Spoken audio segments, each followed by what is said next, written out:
This is really exciting to me. Bob Newhart, Off the Record. This is an hour-long comedy concert, and it's kind of a special event. Explain to people what this is. Well, when I made the Button Down Mind, the first album in 1960, we sent the tapes to Warner Brother Records, and they edited them, and they would like, oh, there's a pause, we'll take that out, and oh, there, we got about 2 seconds there, we can take that out.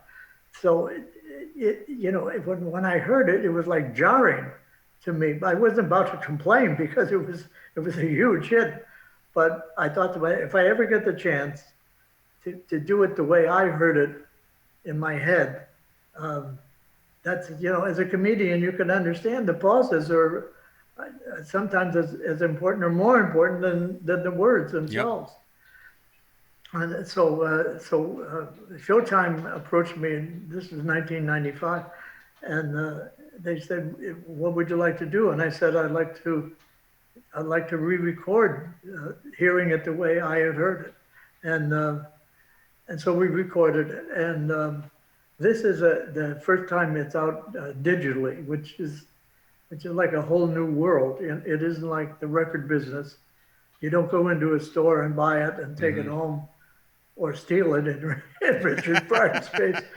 I mean, you just call up and the next thing you know, it's there in the house. So, yeah, it's streaming. Well, it's great. Kind of the way I heard it originally. Yeah. I'm not the first person to make this point, obviously, but there's such a close connection between comedy and music, rhythm, and exactly.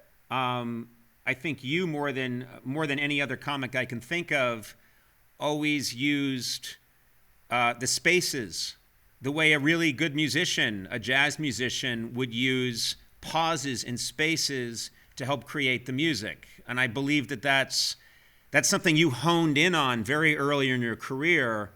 When everybody else was trying to fill the space with noise, you would take these very long pauses, little stammers, and it's very musical. Well, I've always felt three things. I felt mathematics, music, and comedy somehow are all intertwined. I'm not sure exactly how. And people used to say, as you know, after this interview, I stammer. I mean, that's the way I talk. Because people would say, "Do you really stammer?" And I said, "Yeah," because there have been comedians who stuttered, but they didn't really stutter. They only stuttered on stage. And one of them was Joe Frisco. You ever hear of Joe Frisco? He's very funny. I don't know Joe. I didn't know about Joe Frisco. He stuttered, and they told a story about Joe Frisco. He was staying at this flop house in New York, and he ran into a buddy of his who was even in worse shape financially than Joe was, and Joe said, "Hey, I tell you what, you can stay with me, but you got to climb up the fire escape, when the fire escapes were on the outside of the building." He said, "Because if they find out that you're staying there, they're going to hit me with a double occupancy." Yep. So the guy said, "Yeah, Joe, sure." So he crawls up the outside, and he's in Joe's small apartment. And the phone rings. It's the clerk downstairs. And he said, Mr. Frisco, we know that you have a guest, and we're going to charge you for double occupancy." And Joe Frisco, who really stuttered, said, okay, but send up another Gideon Bible."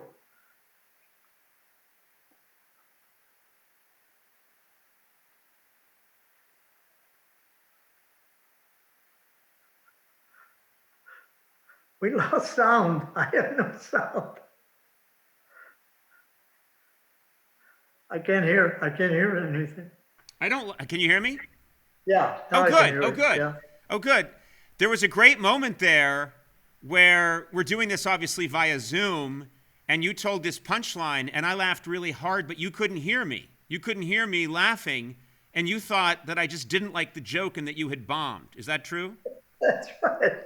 Yeah. Which I've been through before, you know. Yeah, I've never experienced that, Bob, so I don't know what it's like. But You know what it is like? what? You hear the air conditioning. Yes. Well, I'm quite familiar. There are times you can, oh, there's a phone ringing. What? Bob, you're not taking this interview very seriously. You're clearly not taking, this is a big deal to be on the Conan O'Brien show, and you're treating me with contempt. Somebody on the phone saying, did Conan laugh? No, he didn't laugh. I don't know why.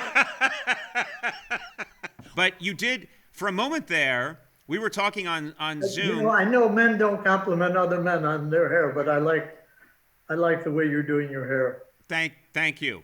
You've always been a big supporter of my hair in my career.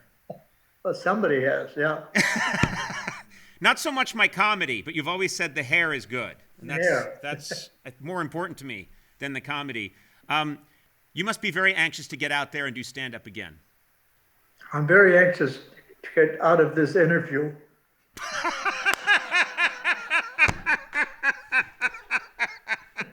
That's it. Okay. You've done nothing but abuse me. I think I've been good to you. I think I've been good to Ginny. And how am I repaid? With absolute scorn. You got to check this out. The hour-long comedy concert, Bob Newhart, Off the Record, this is very special, is available to stream digitally for the first time via streams on all major digital platforms. And whether you're an incredible fan of comedy like myself or just someone who wants to laugh right now, make sure you check that out. Bob, thank you. Thank you for doing this interview. Always a pleasure. Well, please admit me to insult you again. You did my podcast, and it was an hour of you insulting me viciously. I've never heard my staff laugh harder. They loved it. So Conan, it was low-hanging fruit. I mean, you couldn't avoid it. You're saying that I leave myself open. Maybe I do. Maybe I do. Well, Bob, I can't wait for this pandemic to be over. You know, the last thing that happened, my last social engagement was my wife, Liza, and I were going to have dinner with you and Ginny, and it was the night that they shut down all the restaurants in LA, and I've been suspicious ever since that you you did something to get out of that engagement. That's the excuse we use, Jeff. And guess what? It was 4 months before the pandemic even hit.